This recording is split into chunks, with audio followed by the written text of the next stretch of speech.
নৌ পরিবহন মন্ত্রণালয়ের উপদেষ্টা ব্রিগেডিয়ার জেনারেল অবসরপ্রাপ্ত ডক্টর এম সাখাওয়াত হোসেন বলেছেন, স্থলবন্দরগুলোর মতো নদী বন্দরগুলোকে পর্যায়ক্রমে ব্যক্তি মালিকানায় দেওয়া হবে। শনিবার হিলি স্থলবন্দর পরিদর্শন ও বন্দরের অংশীজন ব্যবসায়ীদের সাথে বৈঠক শেষে একথা বলেন তিনি আরো বলেন, অলাভজনক হওয়ায় 4টি স্থলবন্দর বন্ধ করেছে সরকার, পর্যায়ক্রমে আরও 4টি বন্ধ করা হবে।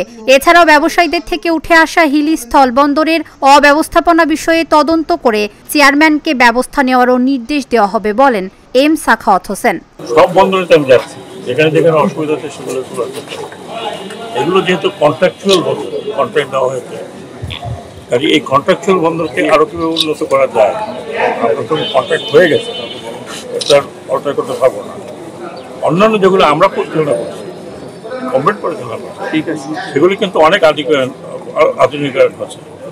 বেনাপোল, ভোমরা, আরও কয়েকটা পোর্ট, যেগুলো বুড়িমারি, তামাবিল, এগুলো তো অনেক কাজ হচ্ছে, একদম যতদূর মডার্ন করা যায় ততদূর হচ্ছে। এখন এখানে যখন আমি এই পোর্টটা দেখলাম, রাজশাহীতে সোনা মসজিদ দেখলাম, দুটাই বড়, কিন্তু দুটাই কন্ট্রাক্টর দেওয়া হয়েছে। কন্ট্রাক্টর দিলে ভালো, সব কিছু যদি সরকার চালায় তাহলে চালাতে পারবে না। 24টা ছিল, 24টা থেকে এখন কমবে 4টা, 20টা হবে।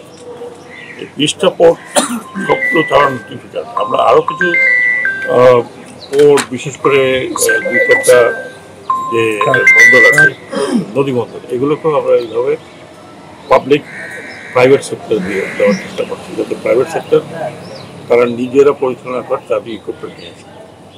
আধুনিকায়ন বলতে গেলে যে এই পোর্ট দুটোতে আমরা যা করতে পারছি না, কারণ কন্ট্রাক্ট সবই তার করার কথা। এখানে কিছু অব্যবস্থার কথা শুনলাম, সেগুলো আমি চেয়ারম্যান সাহেবকে বলেছি খতিয়ে দেখার জন্য। আর যেটা বললাম যে সমস্ত পোর্ট আমরা সরকার পরিচালনা করছে, এখানে যথেষ্ট বড় পোর্টগুলোতে আধুনিকায়ন অলমোস্ট ফিনিশড, ওয়ার্ল্ড ব্যাংকের সাহায্য হচ্ছে। আর বাকি অনেক পোর্ট আছে যেগুলো তো তেমন কোনো আমদানি রপ্তানি নাই, কিন্তু পোর্ট বানিয়ে রাখছে। আমি 4টা বন্ধ করতে পেরেছি, বন্ধ করতে 8টা থেকে 4টা। এখন অনেক পোর্ট আছে। এখন 20টা পোর্ট যদি আমি বলি, 20টা পোর্টের মধ্যে কার্যকর তো 12টা 14টা জিনিস নাই।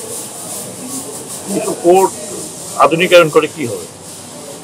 1 পয়সা যেখানে সারা বছরে 10,000, 15,000, 20,000, 30,000 টাকা খরচ হচ্ছে থাকতে হবে।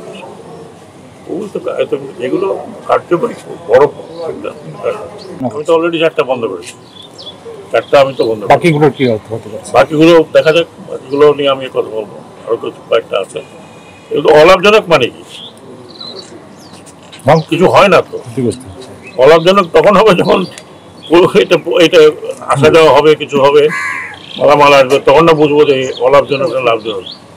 নাই যখন কিছু খুবই কম, হয়তো সারা বছরে খুঁজে গেছে, দেখা গেলো যে 20,000, 30,000, 40,000 টাকা অত আর্ন হয়েছে, বা 1 লাখ 1.5 লাখ টাকা।